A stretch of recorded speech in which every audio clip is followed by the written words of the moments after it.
We're live at 11:05, sort of, kind of. Somewhere. I'm BC. This is Trinity. We're Trinity, so it could be a Trinity or Spirit Cars or Ozark Composites or whatever. It's kind of, we're everywhere. I'm doing a lot of different things right now, but anyway.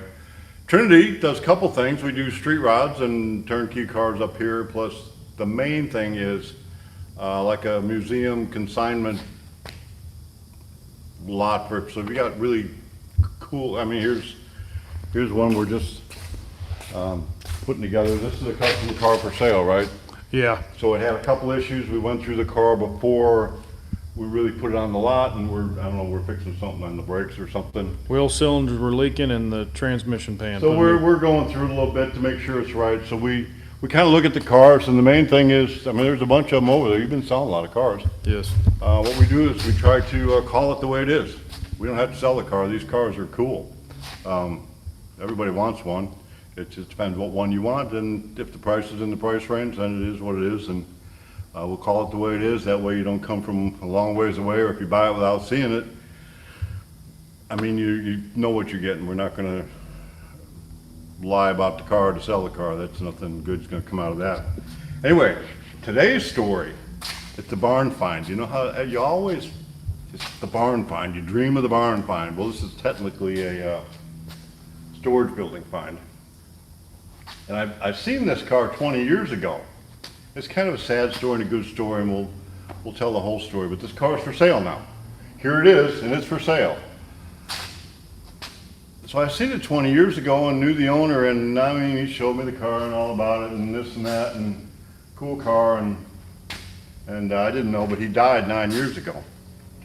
And unfortunately, we'll tie this into the story too, but sometimes the son just doesn't even want what the father has.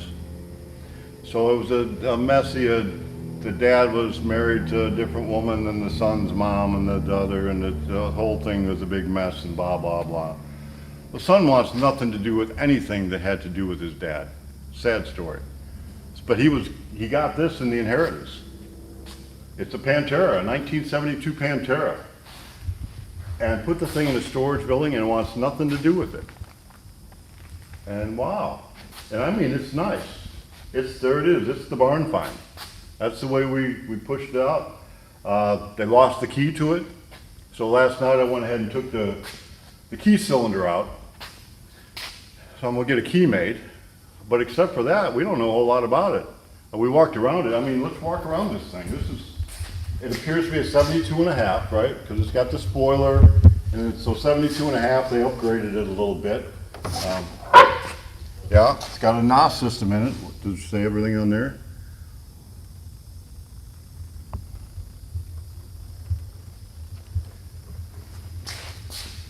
Inside is pretty nice. Let me pop this up real quick. I mean, it's not tore up. The interior basically just needs cleaned up. It's not tore, it's not ripped. There's no rust in the car. I would say it's been repainted, but it looks like if we were like little kids, Josh and I, last night. Oh, yeah. We wanted to wash it and clean it up and see what was under here. But then we decided, no, we're gonna sell it anyway. So let's make a barn find out of it. I mean, we'll sell it the way we found it without putting it, we're gonna make a key, and it's got a good title, it's got a clean title and everything. Said it wasn't running, and I mean, the kid's got no interest in it, so that's why it's sold. And I got thinking too, I got a verse about a pearl of great price, but this car for me, when I was first starting out, I was a wash boy helper in the body shop at a Chrysler dealership. And there was a Pantera that I had to do, and I had to go wash it and clean it up, and it was a rainy day. But you had to go from the one side of the building all the way around to another building, and then the wash rack was in a separate, well, of course I had to take it for a little bit of I missed my turn, I guess. And woo, baby. And one of these on a rainy, slick road, it could have been bad. I saved it, but I come back, sweat was pouring off of me. So I got good memories of one of these from when I was a kid. So I did get to drive one once, and you don't see too many of them. I think there was only about 7,000 imported. And then D. Tomaso, they split with Ford, and he built some more after that, and so I don't know the whole story, but if you're a Pantera guy, you probably know more about it than I. The wing, I believe, is an option. 351, Cleveland in there probably. I don't know. So it is what it is there. But I mean, if you look at it, it's got a little scab in the paint right here. Bumpers are just a little bit, you know, pitted, I guess, or just kind of, but this side, this is clean. They actually got tires, aren't bad. I didn't check for dry rot, but their tires are actually good. So it's all pretty good. But I got thinking, some people like to collect junk, and some people not so much. You can get, here, do this math. My math is right, but it didn't seem right, but it's right, I think. I could have $1,000 cars all over the place, right? Or I could have $1 million car. And there are such things as $1 million cars. So, well, wait a minute, what would I rather have?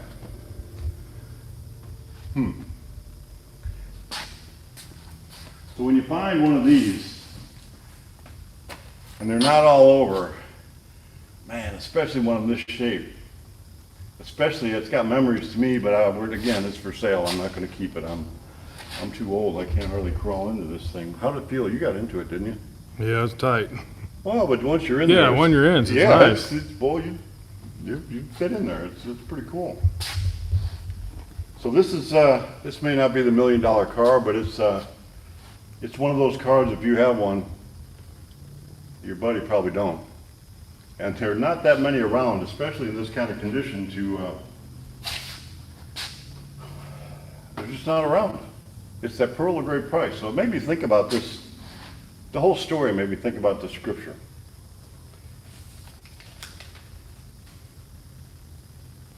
The kingdom of heaven is like a treasure hidden in a field, which a man found and covered up.